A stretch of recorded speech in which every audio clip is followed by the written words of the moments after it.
মারিয়াকে নিয়ে করবো। মারিয়া ভিডিওটা হাসি মুখেই দেখছিলাম, যে জিনিসগুলো খারাপ লেগেছে প্রথমে সেগুলো বলে দিই। দেখো, মারিয়া সংসার শুরু করেছে নতুন, ঠিক আছে, কিন্তু রান্না বান্না খাওয়া দাওয়া এগুলো তো জীবনে নতুন নয়। মেয়ে হিসেবে মা মেয়ের ব্লগ তো দিত এতদিন, সুতরাং সংসারের কাজকর্ম করেইছে, বুঝতে পারছো। আর আমাদের এদিকে একটা কথা আছে, বোধহয় বেঙ্গলিতেও বলে এই কথাটা, আমি কোনোদিন শুনিনি, কিন্তু আমাদের এদিকে এই কথাটা প্রচলিত আছে, তেরে মা নেই কুছ কাকে নেই ভেজা। সুতরাং মেয়েরা সংসারের জন্য একটু একটু কাজ করে তৈরিই হয়, বয়স হয়ে গেলে মাকে মেয়েরা মানে স্বতঃস্ফূর্তভাবে সাহায্য করে। তো কিছু কাজ তো সে জানে। নতুন বাসনের স্টিকার তুলে দিতে হয় জানে না? নতুন বাসনটা হালকা করে গ্যাসের ওপর ধরলে না, ওই যে খুঁটে আধখানা লেগে থাকে ওই ব্যাপারটা হয় না। হালকা করে গ্যাসের ওপর ধরলে না নতুন বাসনে কালো দাগ পড়ে যাবে, এসব কিচ্ছু নয়। হালকা করে গ্যাসের ওপর ধরলেই আটাটা আলগা হয়ে আসে, সেটাকে তুলে দিতে হয়। তারপর খুব ভালো করে লোহার জুনা যেটা, ওটা দিয়ে ঘষে আটাটা তুলে দিতে হয়। এটা আনহাইজেনিক। না হলে কি হবে, গরম খাবার দাবার যেই ওর ওপর পড়বে ওই আটাটা গলে কাগজটা তো উঠবেই, কাগজটা না হয় মোটা জিনিস মুখে পড়লো বা দেখা গেল লোকে তুলে ফেলে দিল, ওর ওপর যখন তরকারি পাতি ঢালবে ওই আটা যেটা ওখানে রয়েছে সেটা খাবারে মিশে যাবে। তো এইগুলো জানে না, এক নম্বর ওইটা গেল। আর বেশিরভাগ কাজ হচ্ছে অনুপমের ঘাড়ে, বুঝতে পারছো তো। মজা করে টাইটেল দেবো কিন্তু আজকে, যে ভাই ঘর সংসারের কাজ যদি না জানো পালাবার প্ল্যান দেখো না, পালাবার প্ল্যান রেখো না। মানে প্রেমে পড়া বারণ একটা সিনেমা আছে না, মানে অনুপম মারিয়ার ভিডিও দেখে ঠিক তাই মনে হচ্ছে যে যেসব ছেলেরা সংসারের কাজ জানো না তাদের ভাই প্রেমে পড়া বারণ। বিশেষ করে ইন্টার রিলিজিয়াস, ইন্টারকাস্ট, যেখানে বাপ মায়ের আপত্তি থাকবে সেইরকম প্রেমে পড়া তো একদমই বারণ। আর এসি আর বগল দাবা করে পালিয়েছে এরা, এদের কথায়। কিন্তু এই পালানো কথাটায় আমার আপত্তি আছে, পালানো কথাটা আমার খুব আপত্তি আছে। কারণ আমি রিসার্চ করে যেটা দেখলাম, মারিয়ার মা হিন্দু, সুতরাং মারিয়ারা মুসলিম ফ্যামিলি, মানে বাবা নিশ্চয়ই মুসলিম, তাহলে হিন্দু মুসলিম বিয়েদের চলে। মারিয়ার মধ্যে সেই ধর্মীয় গোড়ামিটা নেই, কারণ আমি পড়িয়েছি অনেককে, বুঝলে তো, তাদের কথাবার্তায় একটা ধর্মীয় যে ব্যাপারটা সেই জিনিসটা ঝলকায়। বিভিন্ন মানে খ্রিস্টান হিন্দু মুসলিম প্রত্যেকের একটা নিজের যে ধর্ম, ওটা পার্ট অফ আওয়ার লাইফ, কথাবার্তায় ঝলকায়। সুতরাং হিন্দু মুসলিম ম্যারেজ তো ওদের কাছে নতুন নয়, তাই না? দ্বিতীয় কথা, এত দিন ধরে ওরা ভিডিও দিচ্ছে, তারা জানতে পারবে না তাই হয়, ভিডিওগুলো আগে থেকে করে রেখেছে এটাও বলছে। আচ্ছা, যেখানে ওই সবচেয়ে মজা লেগেছে ওই জায়গাটা, এটা চায় পাত্তি আর কি দেখালো, এই দেখো এটা চায়ের দুধ, এই দেখো এটা বাসন মাজার সাবুন, এই জিনিসটা ভারী মজার লাগলো। ওটা বোধহয় কোথাও একটা সেট করেছে, স্ট্যান্ডটা আনেনি বোঝাই যাচ্ছে। তা বাবা সব জিনিস যখন গুছিয়ে আনলে এবং ব্লগিং করে খাবে, দুজনেই বেশ প্ল্যান করে এসছো। অনুপমও যথেষ্ট তৈরি, মানে ব্লগার হিসেবে যথেষ্ট তৈরি, বুঝতে পারছো। ওর এখন হয়তো মারিয়ার মতো ছলচাতুরি ব্লগিং এ যেটা, সেটা হয়তো জানি না, কিন্তু প্রেজেন্টেবল কথাবার্তা বলা বা ব্লগিং করতে ওর হাত পাকা, তবে না। তো দুজনে যখন ব্লগিং করবে মেন্টালিটি নিয়ে এসছো, তখন তো তোমাদের সব থেকে আগে বগল দাবা করে স্ট্যান্ডটা নেওয়া উচিত। ওই যে যেখানে জিনিসগুলো দেখাচ্ছিল মাঝরাতে, রাতের 1টা না 12:45 বললো, তখন ওই যে যখন ঘর সংসারের জিনিসগুলো দেখাচ্ছে, তখন মারিয়া বললো না খুব কাছে নিয়ে গিয়ে দেখাও, ক্যামেরার খুব কাছে নিয়ে গিয়ে দেখাও। ওটা কি স্ট্যান্ডে নয় বোধহয় নাকি? কারণ মারিয়া তো ইয়েটা অ্যাডজাস্ট করছিল মোবাইলটা, ওটা স্ট্যান্ডে নয়, কিছুর ওপর রেখেছো, কিন্তু ওইখানে কিভাবে অ্যাডজাস্ট হবে? দেয়ালটা ওখান থেকে অনেক দূর, তার মানে আমার মনে হচ্ছে ট্রাইপড বা বড় স্ট্যান্ড আনা হয়েছে, তাই না? কারণ তাই হয়, তোমরা দেখো না, এসি ফ্রিজ জামা কাপড় সব কিছু গুছিয়ে নিয়ে এসছে, ব্লগিং করবে বলে যারা আগে থেকে ভিডিও পর্যন্ত তুলে রেখেছে। এই নাম করে কাঁদে, বাবার জন্মে দেখিনি গো, ওয়াইটিতে এসে অনেক কিছু দেখা হলো, অনেক কিছু শেখা হলো, জীবনের এই পার্টটা আমার অজানা ছিল, এইরকম করে নিয়ে মানুষ কাঁদে, সেটাও দেখেছি কালকে ভিডিওতেও তো তোমাদের বলেছি। দেখো ডিয়ার ফ্রেন্ডস, মারিয়াকে নিয়ে ভিডিও কিন্তু আমি রোজ করবো, ঠিক আছে, তাও তো আমি নতুন টপিকগুলো এখন মানে অ্যাড্রেস করছি না। কালকে রিঙ্কু সেনের কথা শুনে আমার বুকে পেন হচ্ছিল, একটু একটু হালকা হালকা, আমি নিতে পারিনি। যেখানে রিঙ্কু সেন বলছিলেন যে আমার সঙ্গে থাকতে চেয়েছিল, নিউরো ওষুধ খাওয়ানো হচ্ছিল, মানে নার্ভের প্রবলেম ছিল, ওর ছেলে ওর মায়ের সাথে থাকতে চেয়েছিল, এবং ছেলেটা বলছিল, মানে রিঙ্কু সেন বলেছেন না তুই আমার সঙ্গে থাকবি আয় কিছুদিন পরে, মানে ওনারও নতুন বিয়ে, উনি একটু অ্যাডজাস্ট হয়ে যান। তারপরে ছেলেটা বলছিল তুমি আগে ঘর করবে তারপর তো আমায় নিয়ে যাবে। তো তখন ওর মা বলেছে না ঘর আসুক না আসুক তুই আমার সঙ্গে থাকতে শুরু করে দিবি। এবং এই দেখো বলতে বলতে আমার কি অদ্ভুত কষ্ট হচ্ছে, বুঝতে পারছো তো। একটা ছেলে একটু মায়ের কাছে থাকবে, বাকিটা আমি দেখিনি গো, আমি দেখতে পারিনি, আমি পারছি না ওটা দেখতে। আর ওটা তো নিউজ, তোমরা দেখেই নেবে। আরেক জায়গায় কি বলছেন যে আমার 2 দিন ধরে মনটা খুব আনচান করছিল, আমি এই ধরনের নিউজ ডিল করতে পারবো না। 2 দিন ধরে মনটা খুব আনচান করছিল। রিঙ্কু সেন বলছিলেন যে আমি এখানে রান্না করছি, ছেলেটা ঠিকঠাক খেলো কি না, বুঝতে পারছো তো। বাস, এর বাইরে দেখিনি। ওদিকে পলাশ সাহা সম্বন্ধে প্রত্যেক দিন কত নতুন নতুন টপিক উঠে আসছে। পলাশ সাহা যে বড় ভাই, তিনি নিজের স্বপ্নকে মেরে ছোট দুই ভাইকে মানুষ করেছিলেন, বুঝতে পারছো? কিন্তু কেউ ওই সুস্মিতার ঘাড়ে দোষ চাপায়নি। বড় ভাই সন্তান তুল্য, ছোট ভাইয়ের মৃত্যুতে অত্যন্ত শোকাহত। উনি মায়ের সম্বন্ধে কিছু বললেন না, কিন্তু এইটুকু বললেন যে না, আমি ছোট ভাইয়ের বউয়ের ওপর দোষ একদমই দেবো না, ও তো এখনো আমার ছোট ভাইয়ের বউ। এইগুলো তো ভালো লাগে শুনতে। ওদিকে ননদ উঠে এসছে এবং ননদ প্রচুর কাহিনী বলেছে, যদি পারি মানে টলারেট করতে পারি আমি তোমাদের ছোট্ট একটা ভিডিও করে পরে বলবো। এই ননদের গল্পও তোমরা শুনেছো না, যে ননদ যখন চাকরি পরীক্ষা দিতে গেছিল, ওর মা ঠাকুরের কাছে দিয়া জ্বালিয়ে, 1000 ঘন্টা দিয়া জ্বালিয়ে বসেছিল মেয়ে যাতে পরীক্ষায় ফেল করে। কি মা না, মেয়ে যাতে পরীক্ষায় ফেল করে এবং চাকরিটি না পায়। এবং এটি পলাশেরও কথা ছিল, কারণ ওই মায়েরই ট্রেন্ড যে বিভিন্ন পরীক্ষা দিচ্ছ দাও, কিন্তু আমরা মেয়ে বউকে দিয়ে কাজ করাবো না। হ্যাঁ, তুমি শিক্ষিত হও, লেখাপড়া করো, আমার বাচ্চা পালবে।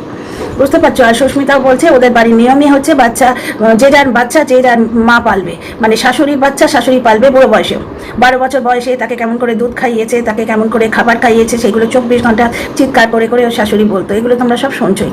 তো এই সমস্ত ডিপ্রেশন যে বাতাবরণ, তার মধ্যে থেকে মারিয়ার নতুন সংসার একটুখানি বেশ হালকা হাসির ছোঁয়া মুখে নিয়ে আসে। কিন্তু কতগুলো জিনিস খারাপ লাগছে, খুবই দৃষ্টিকটু চোখে লাগছে। এই যে একটা সুখাবহ একটা অনুভূতি ছিল মারিয়ার ভিডিও দেখতে দেখতে, শেষ হয়ে গেল লাস্টে এসে। এবং অনুপম ওটা মাইন্ড করেছে। যদি শুধু ভালোবাসার মানুষটাকে পাশে পেলে দারুণ লাগে বলতে হয় 24 ঘন্টা, তাহলে ভালোবাসার মানুষটাকে কিন্তু যত্ন করে রাখতেও হয়, ধরেও রাখতে হয়। অনুপম বর্তমানে খুব ভালো স্বামী, মানে যথেষ্ট ভালোবাসে মারিয়াকে, এবং ছেলে হিসেবে খুবই ভালো আমার মনে হচ্ছে। কিন্তু মারিয়ার ব্যবহার বড় দৃষ্টিকটু। খিদে পেয়েছে মাঝ রাতে, বেশিরভাগ কাজই অনুপমই করলো, এমনকি কিচেন সাফ করাটা পর্যন্ত অনুপম করলো। কিন্তু আমার সবচেয়ে দৃষ্টিকটু লেগেছে, খেতে বসেছে, খিদের জ্বালায় জোয়ান ছেলে। আমরা হলে স্বামীর পাতে আগে খাবার দিই, সে আদর করে বউয়ের পাতে আগে দিল। ফিলিংটা তো দেখতে হয় যে তোমাকে আগে দিই, তুমি আমার গৃহলক্ষ্মী, আমার বাড়িতে এসছো, আজ প্রথম রান্না করলে, তোমাকে আগে দিই। আমারও মনে আছে, আমাদের কথায়, মানে আমার হাজব্যান্ড অনেকদিন বাইরে ছিল, তো ওর কথা একটু টান ছিল, এইভাবে বলো বানাচ্ছো, মানে হিন্দিতে খানা বানা রায় না, ওই জিনিসটা কতবার ওকে মেরে মেরে দেখে গেল প্রথম যেদিন রান্না করছি। অনুপম আদর করে পাতে দিল, মারিয়ার পাতে মাংস ভাত দিল, প্রথম একটা ভালো পিস দিল। মারিয়া সে কঠোর গলা করে, আমায় দিতে হবে না, আমি নিজে নিয়ে নেবো, মানে পিসগুলো বেছে নেবে। কেন রে? এই অনুভূতিগুলো যদি না থাকে তাহলে কিসের ভালোবাসার সংসার? ভালোবাসা ওই দুদিনের করলে তো হবে না, তাকে ধরে রাখতে জানতে হয়। তার উপর সবচেয়ে যেটা দৃষ্টিকটু এবং খারাপ লেগেছে, অনুপম একটা মাংস বেছে নিচ্ছে। সবারই এটা পছন্দের ব্যাপার থাকে, বুঝতে পারছো তো? খিদে পেয়েছে দুজনেই জোয়ান ছেলে মেয়ে, তুলছে এরম করে হাতা করে, ভালোটা নিলি না কুত্তা। অনুপম সঙ্গে সঙ্গে এরম উঠে দাঁড়ালো। এক পিস পছন্দের মাংস নিয়েছে বলে নিজের ভালোবাসার মানুষ তাকে কুত্তা বলবে? কারণ মারিয়ার যেমন ভালোবাসার মানুষ অনুপমের ভালোবাসার মানুষ তো মারিয়া। অনুপম এইরকম করে তাকালো এবং মনে মনে নিশ্চয়ই ভাবলো যে দেখো, মা আর বউয়ের তফাৎটা এখানেই বোঝা যায়। মা কিন্তু খাবার নিলে কোনোদিন কুত্তা বলবে না, বুঝতে পারছো? আর যাই হোক, 2 সন্তান থাকলে হয়তো মা লক্ষ্য রাখবে যে এক সন্তান সবটা নিয়ে না নেয়, আর এক সন্তানের জন্যও যেটুকু থাকে নিজেরটা মা কোনো মাই দেখে না, বুঝতে পারছো? এবার ব্যাপারটা হচ্ছে খুব কানে লেগেছে, এবং অনুপমেরও কানে লেগেছে। ও এরকম করে তাকালো চোখ তুলে। তারপর কি, ওরা ব্লগার তো, এবং বললাম না অনুপমও তৈরি ব্লগার, তো ওই ক্যামেরা আছে বলে হাসি মুখে ব্যাপারটা মেনে নিল। না হলে মারিয়ার স্বভাব যদি চেঞ্জ না হয়, কোনো রকম সূক্ষ্ম অনুভূতি বোধ যদি ওর না থাকে, তাহলে সংসার করতে তো অসুবিধা হবে। কারণ কি, এই অনুপম যে কিন্তু বেশ রোম্যান্টিক টাইপের, বুঝতে পারছি। মারিয়ার শুধু মুখে ভালোবাসার মানুষকে যত্ন করে খেতে দিবি তো? যাই হোক, অনেক ছোট তো, তাই জন্য তুই বললাম আদর করে, তুমি করেই কথা বলি আমি টিনাকেও কোনোদিন তুই বলিনি। তো মানে ভালোবাসার মানুষকে যত্ন করে আগে খেতে দিতে হয়, ঠিক আছে? বন্ধুর মতো সম্পর্ক, কিন্তু তা বলে বন্ধুকেও আমরা কুত্তা বলি? আর যেখানে সে খাবার নিচ্ছে, খুব কানে লেগেছে, দৃষ্টিকটু লেগেছে। যাই হোক, সমস্ত কাজ তো ওই স্ট্যান্ড নেই, ক্যামেরা ধরে দেওয়ার বাহানায় সমস্ত কাজ অনুপমের ঘাট দিয়ে গেল। তো নব্য যুবক যারা, তারা বেশ ভালো করে বুঝে নিও ভাই, যদি ভালোবেসে পালাতে হয় সংসারের কাজকর্মটি শিখে রেখো, মায়ের পেছন পেছন ঘুরে। সবজি কাটতে জানে, সেটা দেখলাম, সব কাজই তো।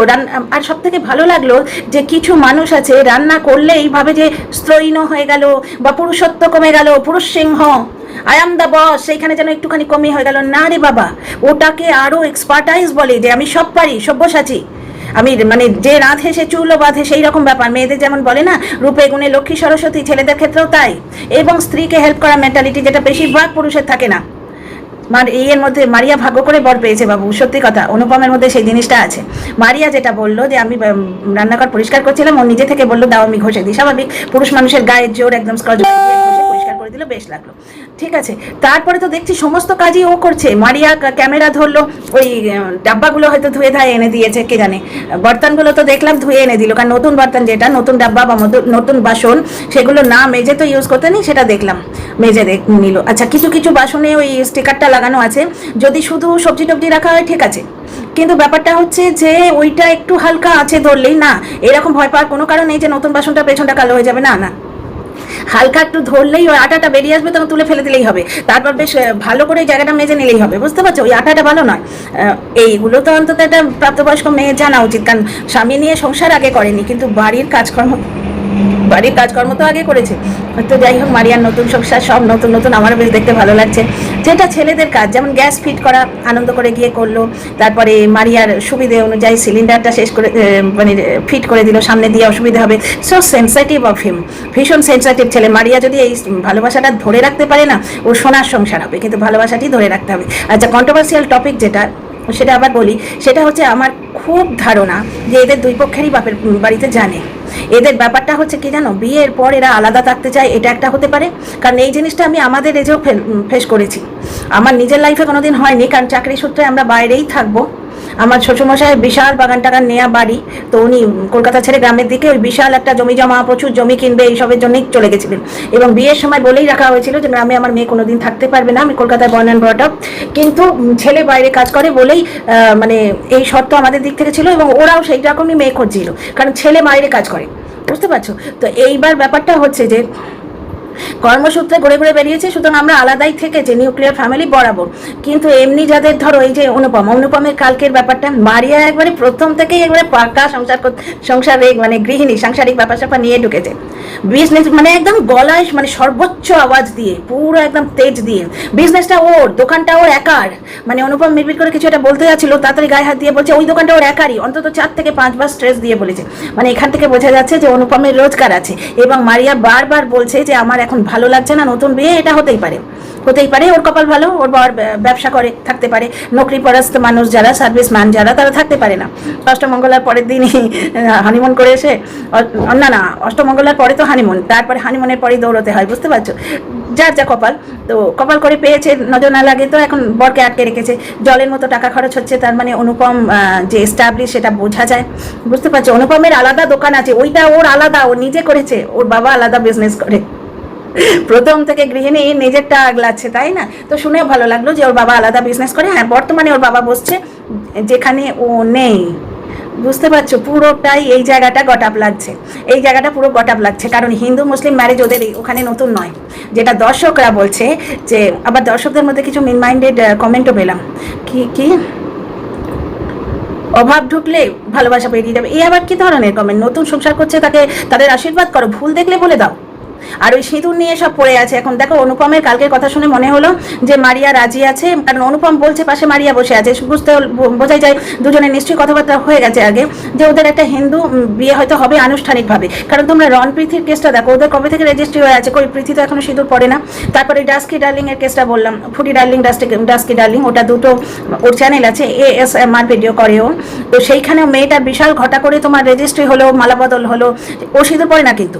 সুতরাং আমাদের বাঙালিদের মধ্যে ব্যাপারটা আছে যে সিঁদুরদান না হলে, ওই হোমকুণ্ডের চারপাশে না ঘুরলে আমাদের হিন্দু বিয়ে কমপ্লিট হয় না। সুতরাং অনুপম যেভাবে বললো তাতে বোঝা গেল যে ওরা হিন্দু ম্যারেজের একটা ব্যাপার স্যাপার ভেবে রেখেছে। এবার মন্দিরা ট্রেন্ড সহচরী বুনু, মন্দিরা ট্রেন্ড বুনু, আর ও ভালো ব্লগার, 2 বছর ধরে ব্লগিং করছে, সেখানে ও সব হাতों में जो ताश की पत्ते हैं एक साथ थोड़ी खोल देगी। মানে ও একটু একটু করে তো দেখাবে, লাটাইটা হাতে রেখেছে, একটু একটু করে ছাড়বে। তোমাদের আগেই বলেছি, ব্লগাররা হাইপ ক্রিয়েট করার জন্য কত কন্ট্রোভার্সিয়াল টপিক দেয়, দেখেছো একটা ব্লগারকে?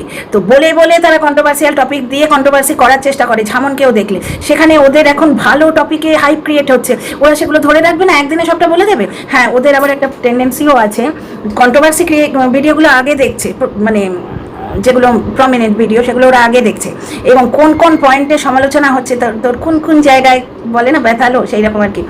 এটা ওয়াইটি থেকে শেখা, এইসব গান ফান আমি জানি না। তো যাই হোক, ব্যাপারটা হচ্ছে যে কোন কোন পয়েন্টে ঘা দিলে দর্শকরা ব্যথিত হবে, দর্শকদের সাপোর্ট চলে যাবে, সেই জিনিসটাই ওরা ধ্যান রাখছে। খুবই আটঘাট বেঁধে নেমেছে এবং প্রথম দিকে প্রচুর ভিউ হচ্ছে, প্রচুর মানে অ্যাবনর্মালি ভালো ভিউ হচ্ছে, বুঝতে পারছো তো। এবার এই জিনিসটা কিন্তু ধরে রাখতে হবে, কারণ এখানেও আরেকটি ছোট্ট কথা আমার বলার আছে। তো যাই হোক, পুরো ব্যাপারটা বলে দিই আগে। তো ক্যামেরা স্ট্যান্ডটা একটা ব্যাপার, কারণ ওই জায়গাটায় আমার সন্দেহ হয়েছে, কারণ সমস্ত জিনিস গুছিয়ে নিয়ে এসছে, ব্লগিংয়ের স্ট্যান্ড আনেনি।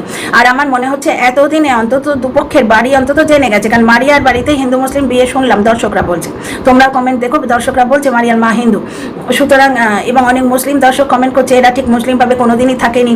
দেখো ভাই, আমার কোনো কিছুতে আপত্তি নেই, আমি লিবারাল মাইন্ডসেটের মানুষ, যেটা দর্শকরা বলছে আমি সেটা বলছি।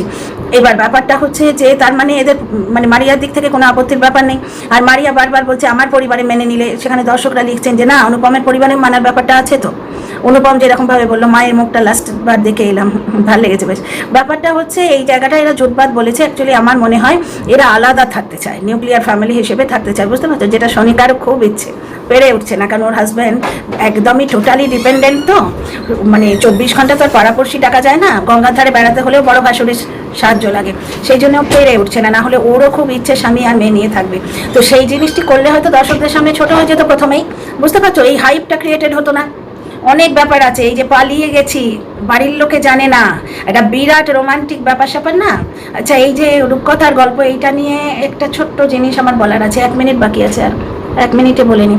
তোমাদের মেহু বলে একটা সিরিয়াল আছে, সিরিয়াল নয়, একটা ব্লগ আছে যেটা আমি দেখি, ওটা আমার রিল্যাক্সের জায়গা, মানে যখন ট্রেস্ট ফিল করি তোমাদের মেহু আমি দেখি, ছোট্ট একটা বাচ্চার কাণ্ড কারখানা। সেইখানে একটি দর্শক বন্ধু কমেন্ট করেছে যে তোমার জীবন যেন রূপকথার গল্প, সঙ্গীতাকে বলছে, মেহুর মাকে।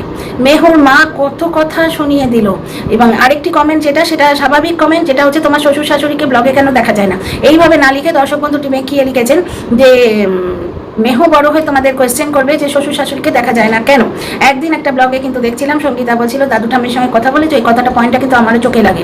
সঙ্গীতা তার বাপের বাড়ি নিয়ে যথেষ্ট মাতামাতি করে, কিন্তু মেহুর দাদু ঠাম্মিকে দেখা যায় না। এবার সঙ্গীতার বক্তব্য হচ্ছে ভেতরে অনেক দুঃখের দিন আছে, এবার ওদেরও লাভ ম্যারেজ, ভেতরে মেনে নিয়েছে কি না মেনে নিয়েছে অনেক বড় কাহিনী তো হতে পারে, কিন্তু ওই যে রূপকথার গল্প বলেছে, ও তো ভালো কথা বলেছে যে তোমার কি সুন্দর জীবন, নজর না লাগে যেন রূপকথার গল্প মেহুর জন্য বলেছে, বুঝতে পারছো, সুন্দর একটা সংসার, সুন্দর বাড়ি। এবার ও এইভাবে বলতে পারতো যে না না, এই পজিশনে আসার জন্য আমি অনেক মেহনত করতে হয়েছে, আমাদের ভেতরেও অনেক ব্যাপার আছে, দুঃখজনক দিন আছে।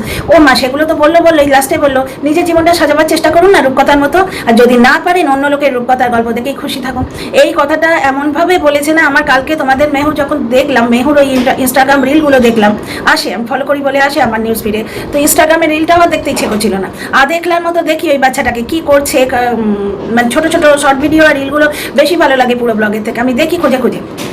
কিন্তু হঠাৎ করে মনটা এত বেঁকে বসেছে, এত কথা শুনিয়ে দিয়েছে, যেখানে দর্শক বন্ধুটি কিন্তু কিছুই বলেননি।